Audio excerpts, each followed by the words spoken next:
Alright, next little update here on the S10. Finally decided to start ripping her apart here. Here's what we got. Got the front drive off of it here. Got the rad out. I just stuffed the transmission cooler in there and power steering pump over there. Just started disconnecting stuff basically. Just getting started on her. But that's what we got right now. Got the rad out. Suppose I'll get underneath here. I got it jacked up on jack stands. I'm gonna probably start taking the exhaust off, I guess. Disconnect the header flanges anyhow, collector flanges. So get underneath there and bolt that. Probably just leave the exhaust hang under the truck. It's really not that hard to take it off. It's just a couple bolts, but we'll see how it hangs.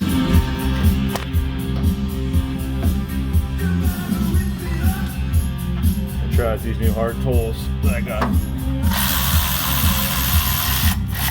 This one works alright.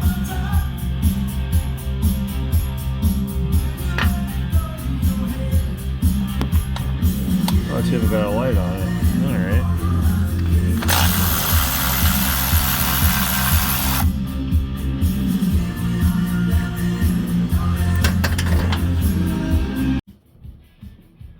Alright, so we got the exhaust off on this thing.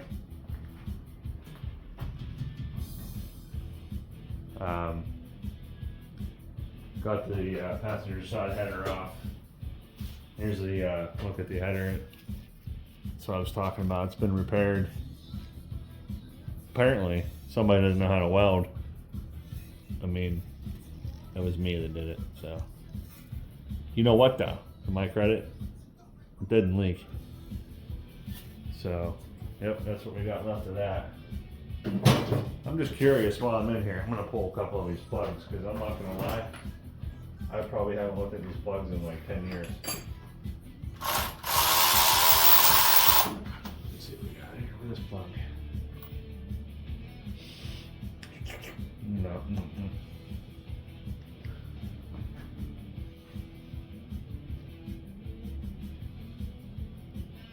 Not too bad, really. Doesn't really look like it's burning oil or nothing. It's just normal carbon. It's not burned up. It's not fouled out. I think I actually had this thing pretty well dialed in with this carburetor. I mean, it's probably a little rich, but it ran pretty good.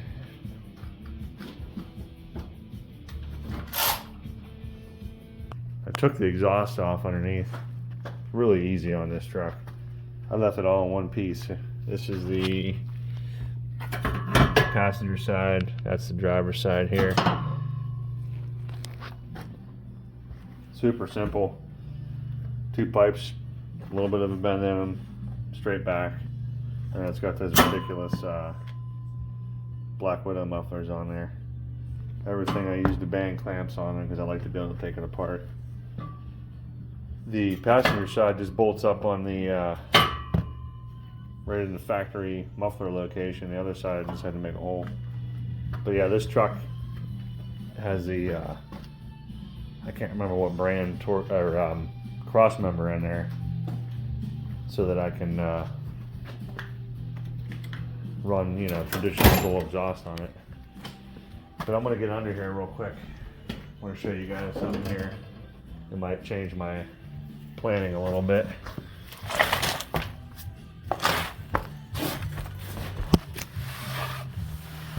Yeah, there's that cross member I was telling you about. Makes it real nice for running doles. It's super heavy. Obviously, no longer have a tank there. It's in the back. But the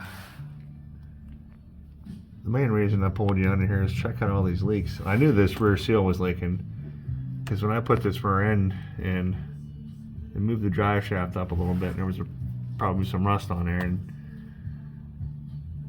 trashed that seal probably. So that's understandable, but we got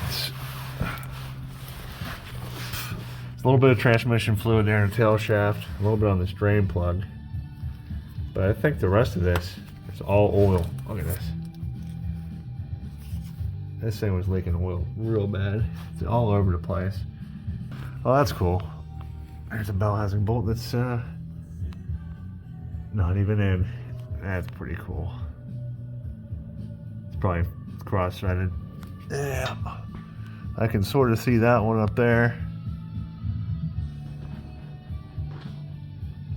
Yeah, it's certainly tight. Look how bad this oil pan is. Wow. Oh, the oil in the starter. That's nice. Anyone that has done a V8 in these, you know, you gotta make room. I can't believe that bell housing bolt.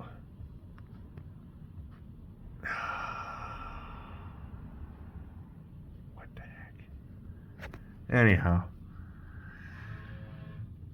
I think it's a huge torque converter. That wasn't cheap.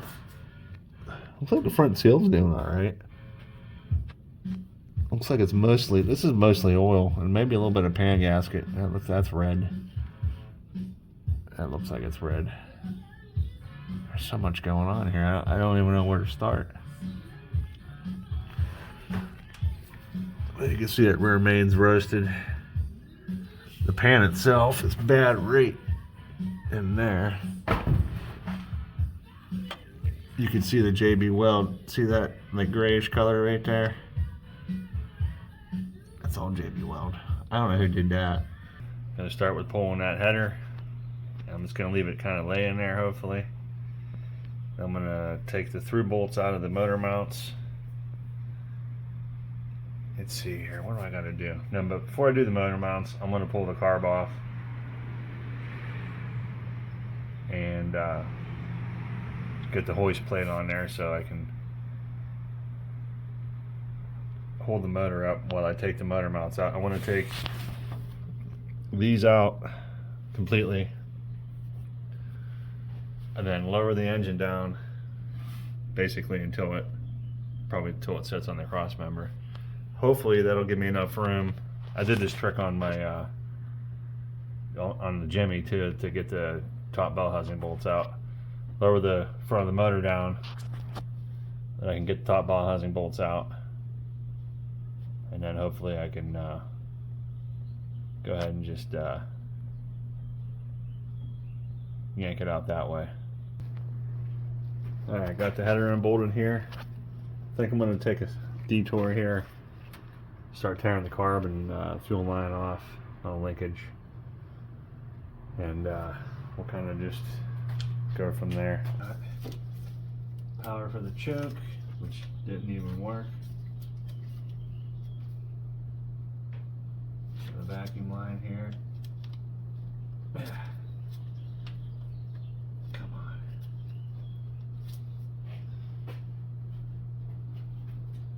That's really on there.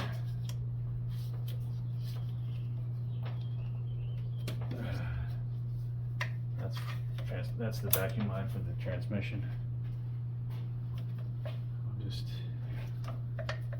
We'll just leave that kind of hang out there.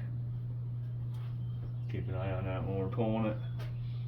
And then we got, what do we got for throttle linkage here? What do I need? A couple clips. Kick down cable should just pop off.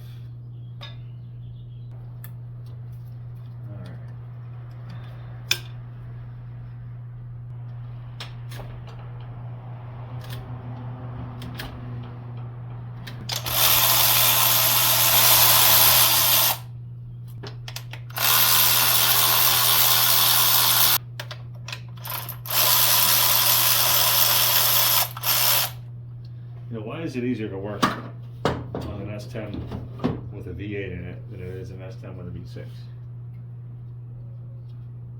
I did that put that 4.3, replaced that on my Jimmy. That was the worst experience of my life. I've never worked on such a pile of crap in my life. Never again. I'll never touch a 4.3 Jimmy or Blazer. Total junk. just all the crap they have on, especially the 4-wheel drive ones. It's just tight, super annoying. All the emissions and smog pump and everything they have in the front, just super annoying. So anyhow, this is an old Street Avenger carb. It's in pretty good shape. I need to fix the linkage for the choke. I have it, it's just jammed open.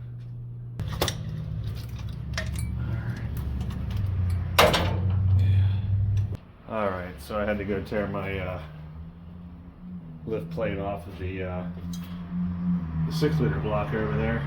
This is a nice unit here. It does 2-barrel carburetor, 4-barrel spread bore and square bore, and LS. So it's like pretty clever actually. It's made by Dirty Dingo. I got this years ago. That way, no matter what you got going on, you got the right lift plate. Alright. That gasket's shot. Got one of these little spacers in here. Save that.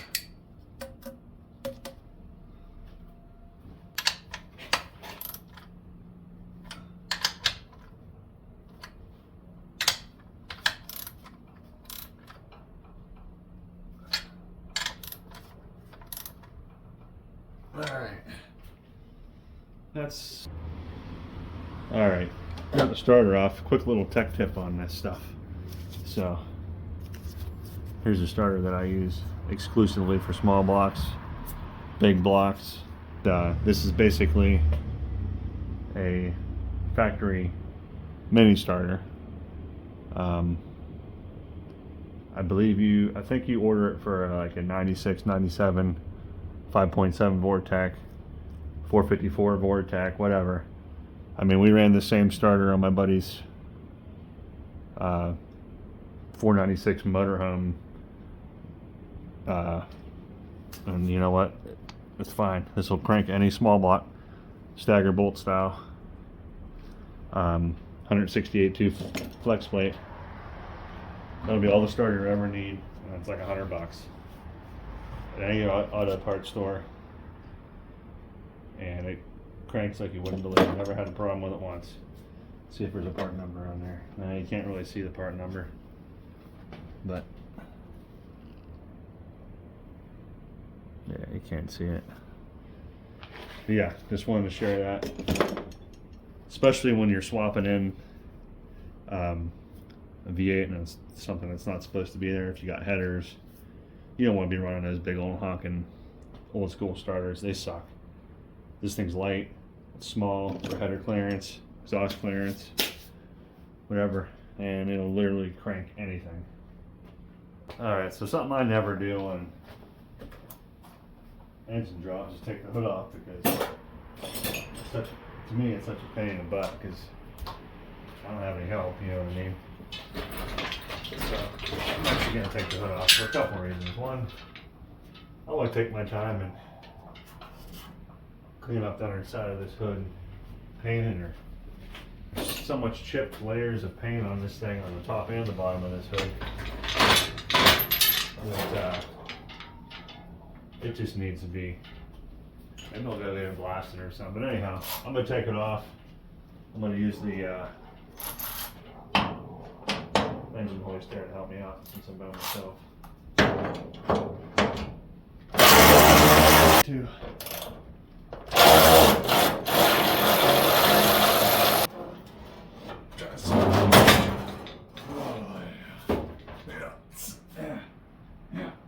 That's heavy.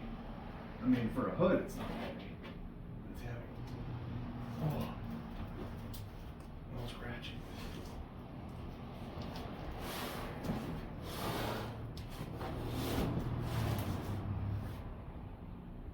I think that actually worked pretty good, if I don't say so myself. Alright, so what's left? Motor mounts, bell housing bolts, torque converter bolts.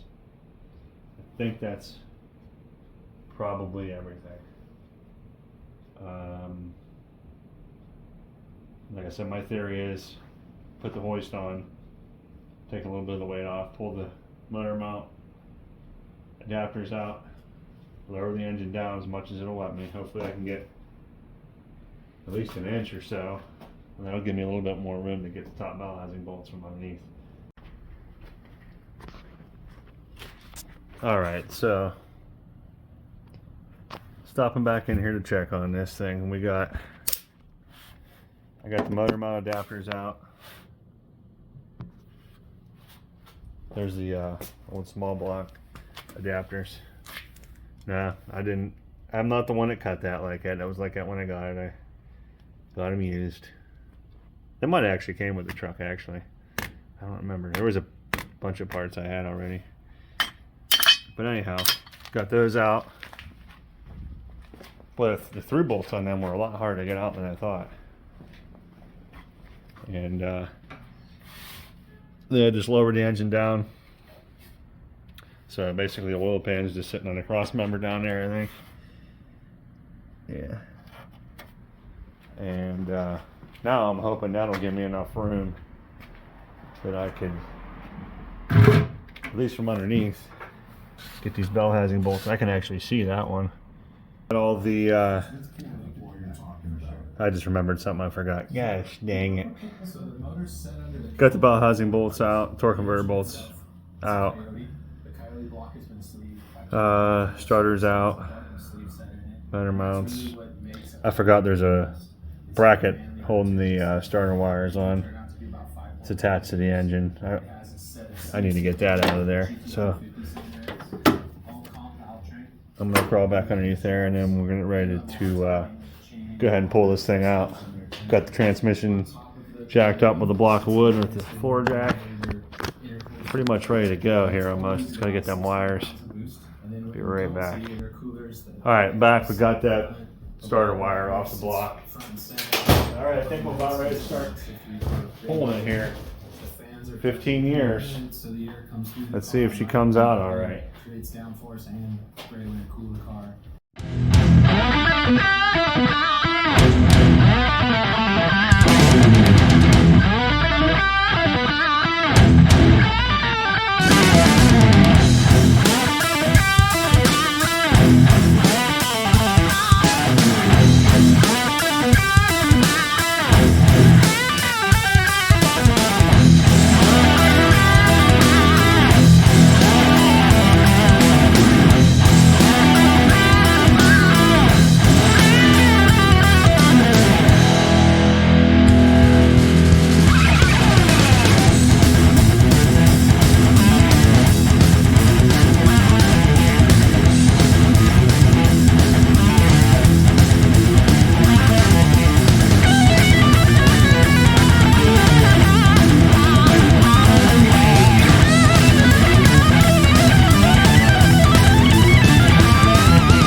Alright, well let's get in here and see what we got. Alright, so we can kind of see what's going on here, what we got.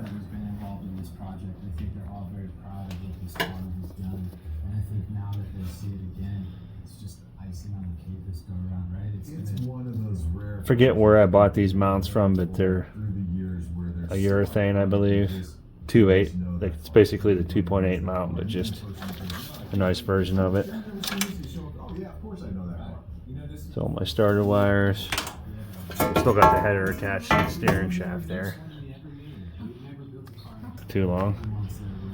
So we got to tie that up somehow with a ratchet strap or something. We'll figure something out.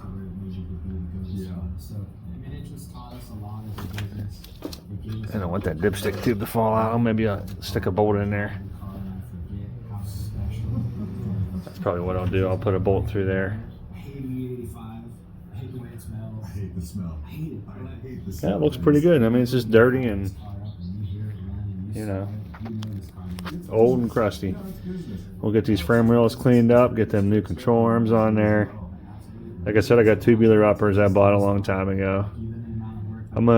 My plan was to buy it in spurts and, you know, eventually buy the tubular lowers, but I don't think I'm going to. I'm just going to rebuild them and, you know, clean them up, paint them, new ball joint, new bushings. Probably go with urethane bushings. And I'm going to rebuild the front steering linkage. Might as well. Yeah, that way it's all fresh. I don't think there's anything wrong with the brake lines. I might just buy a set of nice preformed brake lines, and while you're in there, you might as well replace everything with stainless and make it nice. She's already got the bigger front sway bar on it off of a what do they call that, a ZQ8, I think, handling package off of a newer S10. So I don't really have to do anything with that, but yeah, here it is. No motor. We'll probably call it there for now. I think what I'm going to do is take the 6-liter block out of the corner, put it up on the engine stand here, and then just take that, stick it in the corner, or stick it in there. That's something else I was thinking about. If I do put the LS in the truck here, which I'm probably going to do, why not take that and put it in there? If I could find a lower intake for the TPI, I'd like to keep it TPI, keep it stock. I was going to take this motor, put a little bit smaller of a cam in there, stick it in that car, and that'd be pretty good. This is the old classic 3970010. Yeah, just your typical 350 Chevy.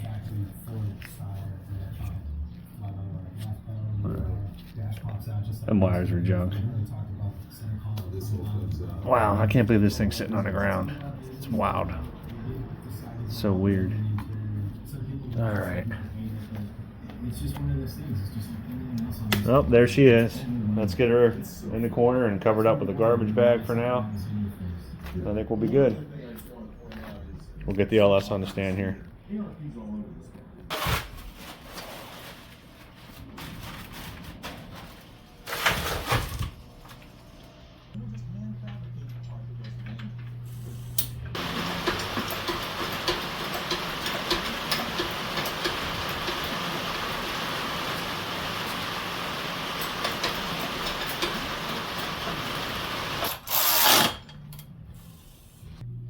Alright, we got the engine up on the stand here.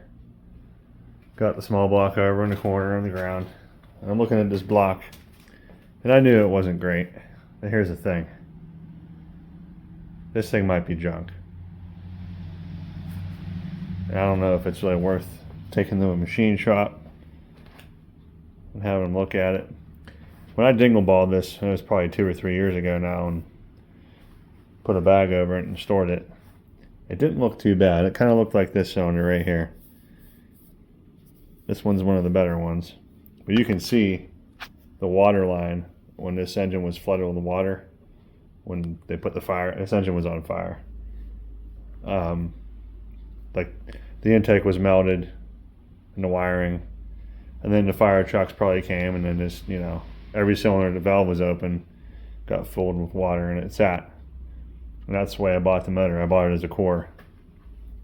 So, got it freed up, and it was turned over, and I took it all apart and dingle ball hunted. And it didn't look too bad. It looked like this cylinder.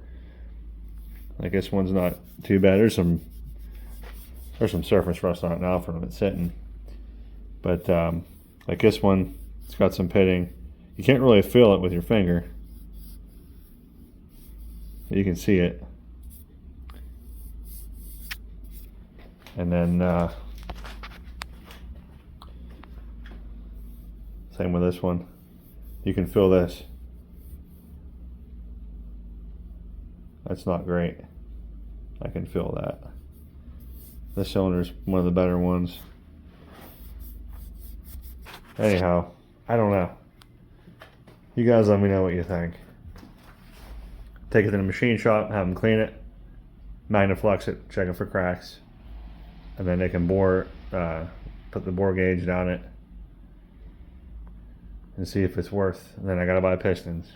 Ugh. It's not something I really want to do. Or I know my buddy's got an LQ4 down there, complete, higher mileage. I think it has like 180, 190,000 miles on it. That ran. You know, I could take that and maybe throw my heads on it. Just use that short block, call it a day. Well, I'm going to think on that for a minute. At least I got the motor out. Everything else is looking pretty good. I got the transmission strapped up in there, wrapped around the frame and strapped in, and got a little jack stand down there just in case. And I'm pretty much ready to start cleaning stuff up and doing some painting. Do the front suspension and the brakes. Gotta get that header off of there. And we'll go from there. That's about all you can really do at this point. Alright, that'll be it for now. We'll check in here maybe next time we get some decent weather and start working on some stuff. Alright, thanks for watching.